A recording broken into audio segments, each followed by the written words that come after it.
Baka ito ang dahilan kung bakit malalakas ang mga tao sa Japan. Yung bahagi ng mais na karaniwan nating itinatapon at inaakalang walang silbi.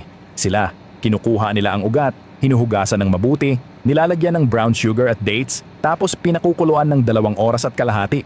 Pagkatapos nito, sinasala nila ang tubig at iniinom. Naniniwala kasi sila na ang tubig na ito ay kayang magbigay lakas. At ayon pa sa kanila, kaya nitong buhayin ang isang taong halos wala ng sigla.